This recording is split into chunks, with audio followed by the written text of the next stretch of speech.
l'actif et le passif. L'actif et le passif. L'actif et le passif. L'homme au vide sans idée, comme tu aimes souvent dire, ou bien comme tu dis. C'est un jour, je t'avais dit, j'étais à une formation où on nous dit, bon, ok, on met les images là sur le tableau et on dit quelles sont parmi ces images l'actif selon vous et quels sont le passif. Sur le tableau, les images, il y avait l'argent, il y avait le terrain, il y avait la maison d'habitation, il y avait la voiture, il y avait la montre, il y avait un ensemble d'objets. Et puis chacun venait, il disait, ça c'est le passif, ça c'est l'actif. On dit pourquoi, il explique à sa manière. Il dit, pour moi la maison est un actif parce que ça me permet d'économiser. Pour moi l'argent est un actif parce que ça me permet de baigner, de manger ou quoi. Et l'autre dit, pour moi l'argent est un passif parce que ça se dépense, et ainsi de suite, ainsi de suite. Et quelqu'un te dit, un autre te dit, pour moi la maison est un passif parce que ça ne génère pas les revenus, ça ne rentabilise pas. Tu vis là-bas et puis tu peux faire. Donc tout ça. Et à la fin, ce qui était magique, c'est la leçon qu'il fallait comprendre derrière. En réalité, tous ces objets peuvent être des actifs et tous ces objets peuvent être des passifs. Net. Tout dépend de la valeur qu'on donne à l'objet ou de comment tu utilises. Tout à l'heure, tu as parlé d'un négociateur qui achète une Lamborghini. Mais attends, si tu te présentes comme je vais dire peut-être un opérateur immobilier, je dis n'importe quoi, c'est-à-dire que tu fais non, je vais dire pas l'opérateur immobilier, j'ai envie de chercher quelque chose de plus. Disons que tu vas rencontrer même un partenaire parce que tu as besoin d'avoir des investisseurs capables d'investir des milliards dans ton business. Tu as un truc et puis tout. Tu ne peux pas arriver en moto ou alors en taxi ou alors d'une certaine manière et tu négocies les investisseurs. Parce qu'il faut déjà noter que parfois quand tu vas négocier avec quelqu'un, après il te dit alors je te raccompagne. Quand il te raccompagne, ce n'est pas par politesse, c'est pour voir comment tu es venu. C'est pour voir comment tu es venu, ça influence sur la décision qu'il va prendre. Donc tu comprends qu'à ce moment-là, le véhicule peut être un capital. Et le type, il y a un moment où le véhicule simple est un capital. Et il y a une autre étape où le type de véhicule est un capital. Tu comprends un peu? Il y a un autre moment où c'est le type de véhicule qui est un capital. Il y a un autre moment où c'est la maison dans laquelle tu habites qui est un capital. Parce que quand tu as fini de négocier, tu dois inviter celui chez qui tu as négocié à un dîner chez toi. C'est quand tu l'invites, c'est pour qu'il voit où tu es, pour qu'il comprenne que tu ne blagues pas. Et c'est comme ça que progressivement tu dois investir et tu mobilises, tous ces objets deviennent progressivement des actifs. Des actifs. Mais c'est du passif.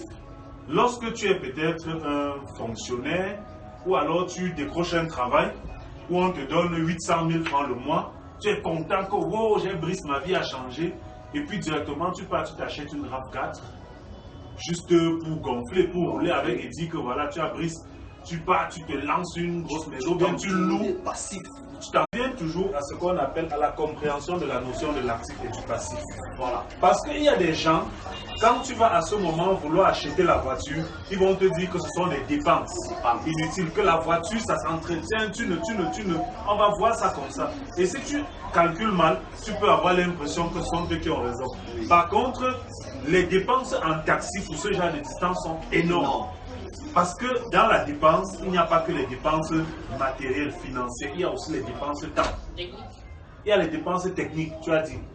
Quand tu vas sortir du bureau, moi par exemple, je suis en Bancomo, comme tu disais.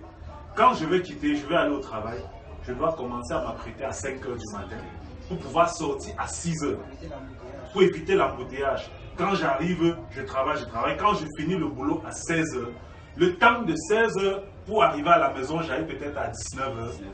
Au meilleur des cas, et parfois 20 h. Et à ce moment, je suis fatigué. Tu vois que tu as fait 8 heures de travail, mais tu es débordé parce qu'il y a eu le temps. Tu as pris par exemple pratiquement 8 autres heures ou bien 4 heures encore juste pour le transport. Donc tu vois qu'en temps, tu ne peux pas exploiter. Or, si tu as ta voiture, tu as ton véhicule, tu peux te lever même à ce 5 heures là ou machin. Tu as le temps de faire autre chose, d'exploiter ta journée, de capitaliser parce que tu sais que même si je sors à 6 heures, je vais arriver au travail à temps. Quand tu finis à 16 heures, tu sais que tu fais les embouteillages, tu sors à 8 heures parce que c'est que tu as. Parce que tu sais que tu as ton. Pour qu'on puisse acheter. Donc pour moi, je pense que c'est ça. Voir le passif et l'actif est de comment tu perçois la chose, de comment tu peux le mettre en valeur. Aujourd'hui, c'est tellement récurrent que les gens ont tellement compris se font de l'argent gratuitement que tu vas voir les mères mettre les enfants en valeur sur les réseaux. Juste parce que ton enfant a un beau sourire, chaque jour tu me dis, il rit. Tu mets sur TikTok, tu vas cliquer, regarde.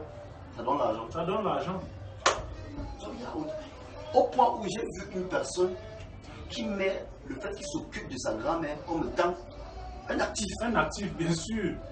Bien sûr, et ça donne l'argent. Et ça donne l'argent. C'est-à-dire, lorsqu'on est jeune là comme ça, si on te donne une mère de 90 ans, tu le prends que tu connais que la matin, ça tout à l'heure, ça dit que gars, ici, moi, je go, la matin, ça m'empêche de sortir.